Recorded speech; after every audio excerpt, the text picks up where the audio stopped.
Think you're training power every time you move fast? Here's the uncomfortable truth. Moving fast doesn't mean you're powerful. In fact, most people chasing power are just teaching their body to move sloppy.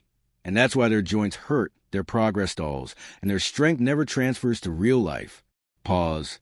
What if I told you power isn't about speed? It's about control first, explosion second. Today, I'm going to show you how to perform power the right way, step by step.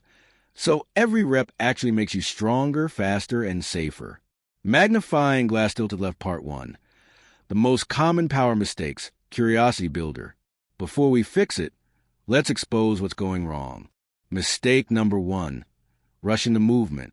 People jump, push, or swing with zero control, like flooring the gas with no steering wheel. Mistake number 2, no stable base. Feet collapse, knees cave in, core goes soft. That's not power, that's energy leaking everywhere. Mistake number 3, arms doing the job of the body. If your arms are working harder than your hips and core, you're not training power, you're compensating. Here's the clue most people miss. Power doesn't start with movement. It starts with positioning. I'll explain that in a second. Light bulb part 2. The foundation of real power, simple layer. Think of your body like a skyscraper. You wouldn't build the top floors before pouring the foundation, right? Same rule applies here. Step 1. Your base. Feet shoulder width apart. Weight evenly distributed. Toes gripping the floor lightly. This turns your body into a solid platform instead of a wobbly ladder. Step 2. Core lock-in. Brace your core like someone's about to poke your stomach. Not a crunch, a brace. This is the moment where power is stored. Still not exploding yet. That's intentional. Gear part 3.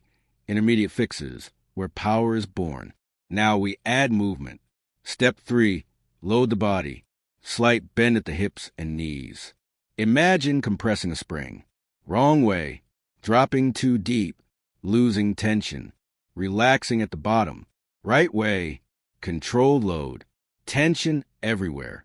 Chest proud. Spine neutral. This is where most people rush. If you can't control the load, you don't deserve the explosion. Step 4. Explode all at once. Here's the reveal. Power comes from triple extension. Ankles, knees, hips, all firing together. Like cracking a whip from the ground up, not arms first, not shoulders first. Ground, core, limbs. That's real power. Brain light bulb moment. Wrong versus right. Let me paint this picture. Wrong power looks loud and messy. Feet slam. Knees cave. You feel it in your joints. Right power feels quiet but sharp. Smooth takeoff. Stable landing. You feel strong, not shaken. If it looks aggressive but feels weak, you're doing it wrong. Rocket part 4. Advanced tweaks, elite level detail. If you want to level up, advanced tip number 1. Deceleration matters. Power isn't just how you explode. It's how you absorb force. Land softly. Controlled return. Strong athletes aren't just powerful. They're durable.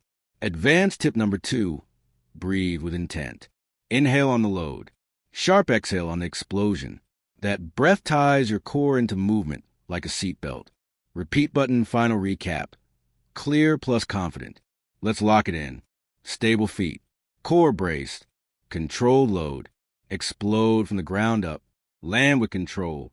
That's power done right. Not rushed. Not sloppy. Not ego-driven. Direct hit challenge plus motivation. Strong close. Here's your challenge. Do 10 flawless power reps right now. Slow down the setup. Own every explosion. Then ask yourself, did that feel stronger or just faster? If it felt different, that's progress. Power is a skill. Practice it with intention, and your strength will finally translate into real performance. Stay consistent, stay sharp, and keep getting better.